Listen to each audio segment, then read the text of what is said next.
Yan, lagyan natin ating canola oil.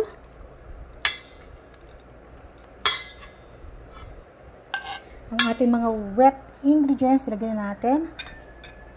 Yung vanilla essence, sa last part na po yan. Ayan, ang ating milk.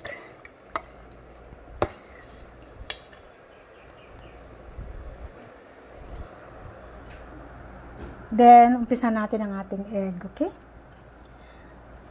Okay, get our egg closer para hindi tayo mahirapan sa pag-abot-abot. At gaya nga po ng aking sinabi sa inyo, pagka gagamit kayo ng maraming eggs sa inyong mixture, make sure na meron kayong extra bowl para doon nyo ilalagay yung inyong egg para hindi kayo magkamali. Kasi nga, baka mamaya may bulok na itlog. Yan, at least hindi madadamay lahat. Yan.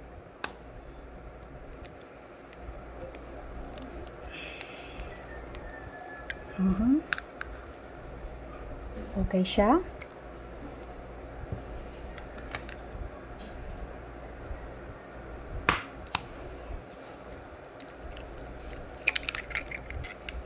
Okay, healthy.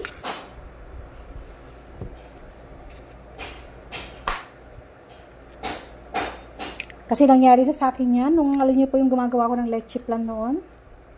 Leche plan ng aking negosyo. Diretso.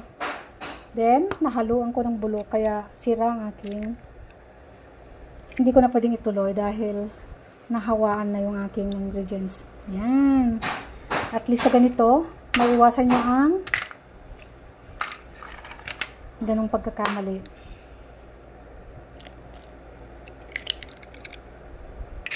Okay.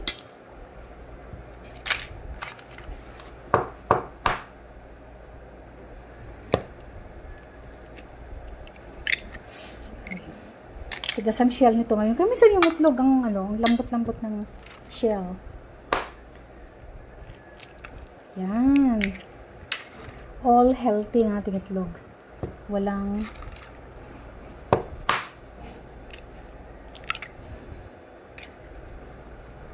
okay. Last one.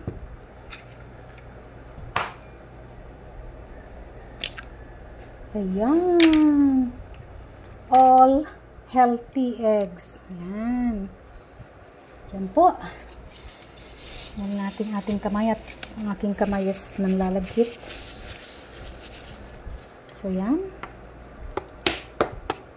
Tingnan natin ang ating banana. Ang ating milk. Paghalo-haluin natin para bakit po kayo hindi kayo gumamit ng whisk? Mas gusto ko po kasi, paborito ko tong spoon na to. Ginagamit. Ito, maano po yan. Mas gamay ko na to. Kesa sa aking whisk. Yan. At saka natin ipo-pour sa ating ingredients. Ilagay na rin natin isang dry ingredients, yung ating sugar para ma-dissolve. Okay?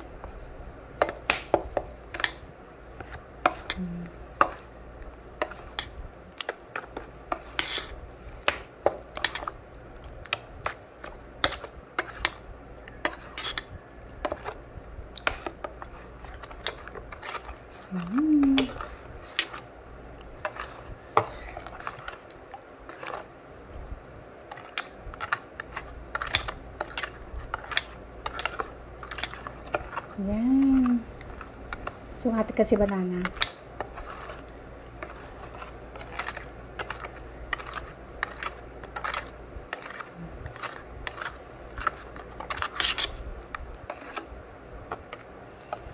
Yan. Tiyagaan lang po talaga. Favorite kasi ng asawa ko to. Hindi lang nakakagawa ng mga previous weeks kasi nga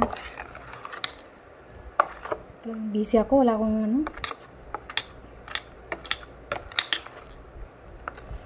ngayon, medyo late ang aming breakfast. Kaya, hindi pa kami kumakain ng lunch. Mag-alas 2 na. Hindi pa naman kami gutom. Siguro, pwede natin ilagay sa ating Yan, sa ating dry ingredients sa ating flour.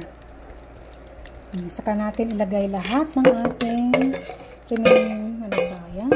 Buti lang pinalitan ko yung aking bowl. Ginamit ko yung pots. Ayan. Meron tayong spoon dito.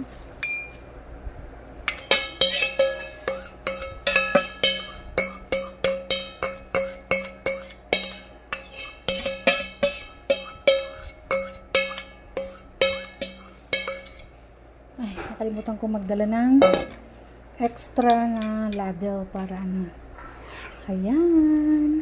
Ilagay na rin natin ang ating baking powder. Ayan. Ang ating baking soda.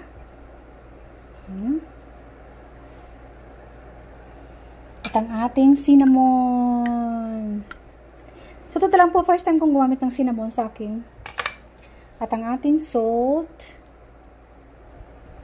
Mamaya na po yung ating vanilla at yung ating mga nuts. Okay? Ito na muna. Haluin muna natin ang ating mixture. Yan. Yan lang po yan. Ano yan?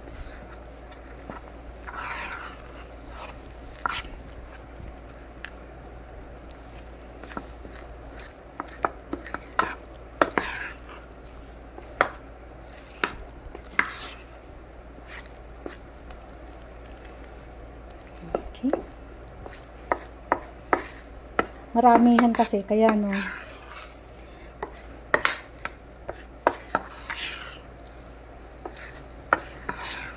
Okay. Mas gusto ko kasi itong gamitin na to. Itong big spoon ko na to para sa spaghetti. Kasi yung whisk, nahirapan akong gumamit sa whisk kasi malambot. Ayan.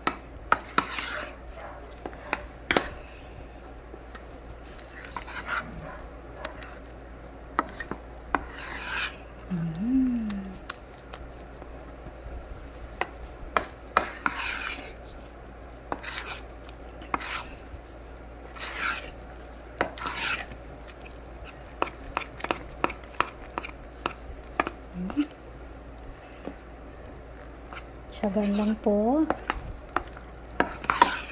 Yan. And then, ilalagay natin ang ating raisin.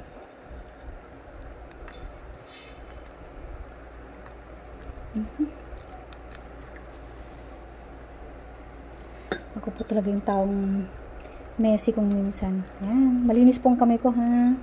Hindi na ako nagsusot ng gloves. Ayan. Para lang yung habang nahahalo na rin siya. Hindi na natin kailangang haluin ito kasi pagka sobrahan tayo ng ayan, lagyan na rin natin ang ating walnut. Yeah, my husband's favorite. Magtataka siya kasi yung nuts namin wala ng walnut.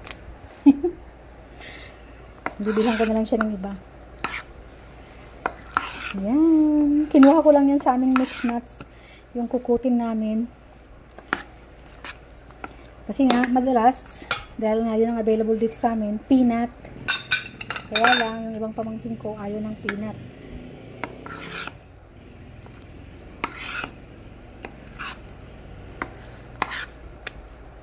Ayan po. At naka-ready na rin yung ating mga baking. Ayan, lagyan na rin natin yung ang ating vanilla essence. Yan.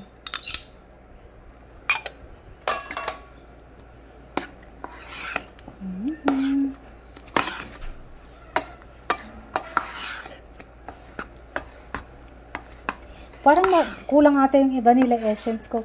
Ate, paabot na nga yung vanilla dyan.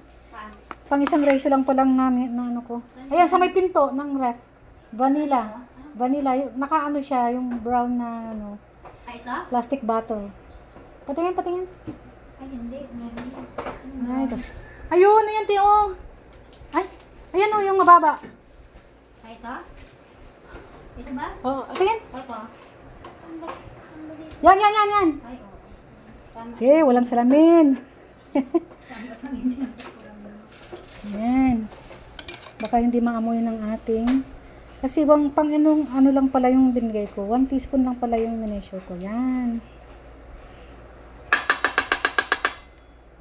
Okay. Wala akong naamoy eh. Yan. Nakalimutan ko minsan. Kaya pagka yung triple ko, for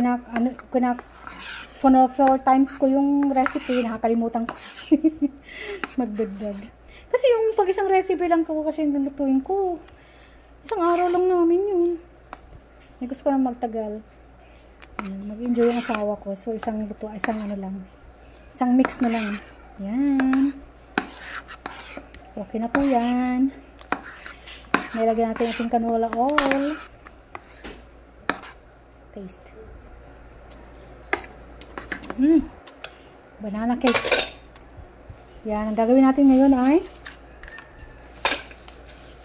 ipo-pour na natin sa ating yan. Ayan po.